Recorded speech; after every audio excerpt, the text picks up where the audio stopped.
Welcome to Slow Down to Go Faster, Living and Leading Intentionally. I'm Ralph Simone, and I'm here with Maggie Simone. We're going to talk about Discover, Emerge, Transform. Not lovely anymore, huh? Yeah, no, I'm mixing it up a little bit. Oh, okay. I was going to say intelligent. I was going to say sparkling, but I thought that might be a little too much. So you said nothing? Well, Okay. I got stuck. Back to the point. I might need to emerge differently. Maybe we need to start again on this one. We're good. So I want to start with a story with this one because this one is fun for me. And let me first break it down. So Discover, Emerge, and Transform is part of our intake questionnaire when we take on a new coaching client.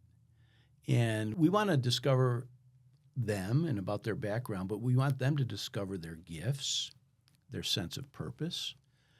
We want to find out what emerge means for them. What do they want to come into being?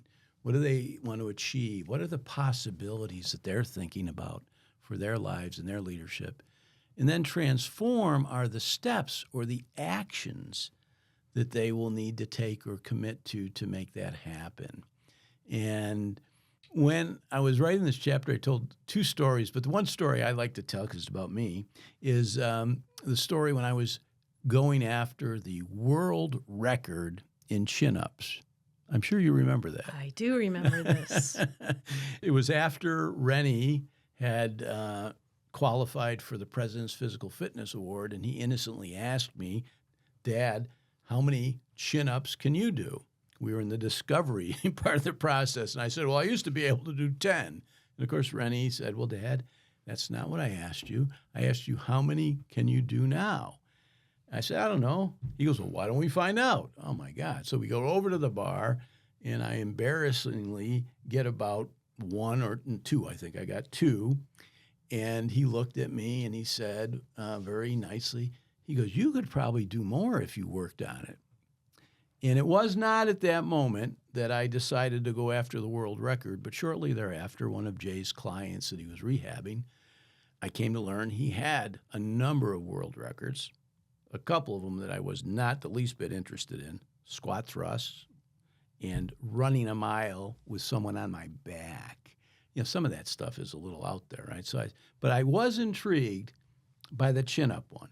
So I bet I spent a year talking about it, training for it, and I actually— Is that all it was? Did it seem longer? It seemed a little longer. I think it was a year. And I got 40. I think I got 40 in a practice run. Now, I was not really ever interested in the Guinness Book of World Records, but if you think about, you discover your gifts, you discover your baseline, you set some goals, and then you take some action. And I think that, you know, in like great athletes, you visualize. I actually visualized myself breaking the world record, which at that time was 44 in a minute. You know, I lost a little weight, made it easier, gravity, right? Starting to eat better. I had the chin-up bar, right, in there, right? I had this thing that would be for forearm and hand strength. Every time I stopped at a stoplight. It's still on the thing next to the couch. It was amazing, right? Well, maybe I might go after it. Maybe there's age group records now. That, to me, is the essence of this chapter and this opportunity when we work with people. We want to learn about their gifts, their sense of purpose. We also want them to learn about their outdated thoughts and beliefs, things that are keeping them holding them prisoner or limiting them. And I think the same kind of a opposite story is one of the reasons it took me maybe a little longer to finish the book is I didn't see myself as a writer. And so that, you know, that'll keep you from doing two things. One, starting and certainly finishing. And so part of our process is to hold the space for people to discover their strengths, their innate greatness, but to also look at some of the beliefs that are outdated and may no longer be serving them, no longer resourceful. And that's a key part of this process. Life should be fun. It should be an opportunity to do things, learn from things, and achieve things that light you up. What is the process for the first part of that, the learning about your clients or helping them learn about themselves? It's answering a series of questions that oftentimes people don't take the time. I actually want to share some, not from our questionnaire, but I just picked up a new book, The Shaolin Spirit, The Ways to Self-Mastery. And part of the discovery piece is answering the question, who are you? And to take time in many moments to really look deeply into your past, and then to take a closer look at the basis of the life you lead, and to ask, is it founded on your own ideas, opinions, and desires, or on ones you adopted from other people, which is often the source of limited beliefs, the things that hold people back. Then we ask them, in this book, he talks about direct your attention to what you are and what you are doing in the present. What is your potential in this moment? That's getting people to realize their strengths. People often talk in terms of what they aren't, but what are their strengths? What is your potential in this moment? What are the options that are open to you? Try and find out. It's important because it's foundational to your future. And this is reminiscent of True North. So part of asking, it's not just asking these questions, but it's contemplating. It's thinking about them. It's not done overnight. And so then what can emerge from there? You know what this reminds me of? I don't know. Do you remember when we were dating? Well, I certainly do. When we first started dating, Oh. you gave me the MBTI, I do. the Myers-Briggs. Because I was trying to discover what I needed to do to connect with you. And I did this Myers-Briggs, and you scored it or whatever. Well, I was and certified. I was a certified administrator of the Myers-Briggs instrument. And you said, okay, you're such and such. And I'm reading that, and I'm like, no, I'm not. Let's do it again. And I did it again. Wait, we took a redo? I did a redo. I did it again. You scored it again. You gave me my 4 initials, and I'm like, no, not that either. One more time. One more for the road. And I did it again. And the third time, the letters that you gave me, and I said, that's me. Well, what was the explanation to those other times? The first time, I filled it out in a way that I wanted you to see me. Okay. And the second time, I filled it out in a way that I wanted to see me. The third time, I filled it out as I was. You see, it was very impactful. So trust takes time. Okay, this is not the point here. Okay. This is not where I'm heading with this.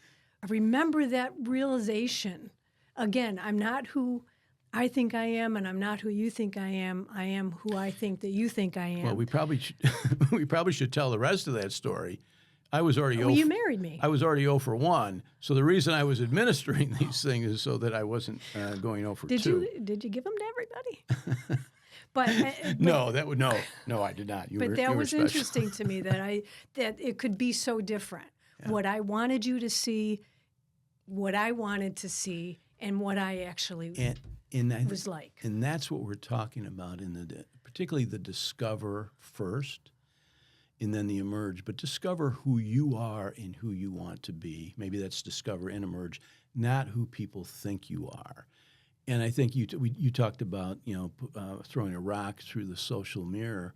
The social mirror is often limiting. Sometimes it can be self-enhancing because people think you are, maybe more than you think you are. But this is really about you, your sense of purpose, your gifts, the contributions and the impact you want to make. That's emergent, coming into being. And then what are the actions, right? This comes back to nothing changes if nothing changes. You still need to do something. It doesn't have to be massive action, but it's got to be action that's aligned with your sense of purpose. And we really want to help people tap into their unique gifts in the present moment so that they can emerge into their future self as a way that they have designed it, right, not as others have designed it. So they may need to acknowledge things about themselves that they had limited themselves prior. Yeah, and let me give you an example because this is hard for people. I can imagine this is hard for people. Typically, it takes a few conversations around the form they filled out to really kind of get underneath it. Maybe you have to give it to them 3 times. Well, apparently 3 times is a charm, I guess, in this case. And I remember one guy, so one that comes up a lot when they talk about their background is work ethic. And I think this ties to the book and it ties to my mission. And people will say, oh, my father was a hard worker, and one of the things I have is a hard work ethic. And what is interesting is that often causes many people to work way harder than they need to. It leads to burnout. It leads to this belief that they are only valuable if they are working hard. I don't know if I ever shared this with my father because I don't know if he would have been okay with it. But, I felt like I often worked harder than I needed to because my father held his 4 kids in high regard because they were all hustlers. And in his mind, that means they worked hard and they were always looking for opportunities. And then, not that that's bad, but I think that can keep you arrested in not delegating, not scaling, not utilizing other resources, not taking time for yourself and thinking more broadly about what you're doing and why you're doing it. And so I think there's a lot of stuff that is in there that unconsciously drives us. I think a purpose statement is more discovery and detection, not necessarily creation. Mm-hmm. But it's also trimming the stuff out that's preventing you from achieving your vision of your future self. I ask my students from time to time when I feel like they're losing the plot of what we're talking about. I'll ask them, what is knowledge? And it's a very simple answer. Knowledge is power. And I remind them when they say those words out loud, if we understand why we do what we do, then we control it rather than it controlling us. And it's simply, it's that simple. If we understand why we think the way we think, we can change it. If it's no longer productive. Absolutely. If it's productive, certainly we can keep it, but we still then have power over it. And there is so much to be said for that self-awareness of why we think the way we think about the things we do, whether it's work, relationships, whatever it is. If we understand why, then we control it. And most people don't even scratch the surface of self-awareness. You almost have to be a Zen Buddhist monk who spent many years in a monastery. And so building in these opportunities for people to really dig deep and to really understand who they are, who they want to be, and that they have the agency, that they are able to change that. And part of the transformation is, look at the results you're getting. You're getting results, some that you like, some that you don't like. Going back to Emerson's quote, well, the ancestor to every action is a thought. So if we don't like, or if some of the results we're getting aren't resourceful for us, we need to go upstream and change the thought. The belief is simply a thought that we've had again and again and again, and most of that comes from our past experiences. And so the reason we want people to tell their story is so that they have more awareness of the things that are self-enhancing and the things that are self-limiting. So how lucky for your clients that someone is asking them these questions. I mean, how many people go through life without ever being asked, what is your story? Why do you believe this? And so they don't get the opportunity to question whether or not what they believe is still resourceful. I get the sense they don't get asked very often. Yeah. Just because of how they respond to it. And like I mentioned earlier, it takes a little time. And then like 2-3 meetings in, people will start to say, well, I don't think I mentioned that. Well, the trust has been built, and they're now more comfortable sharing something that's fairly significant to their overall growth and development. Remember, in 2004, well before we rebranded, our tagline was Discover, Emerge, Transform.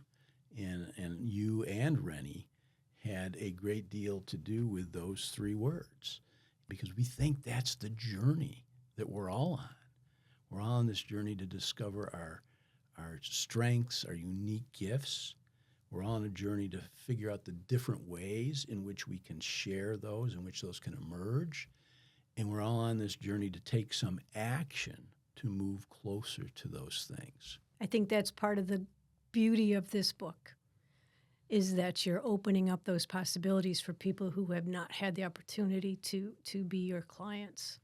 Yeah, it's a way to reach more people, and it's a way to contribute, and it's a way for people to perhaps do some of their own self-coaching. Yeah.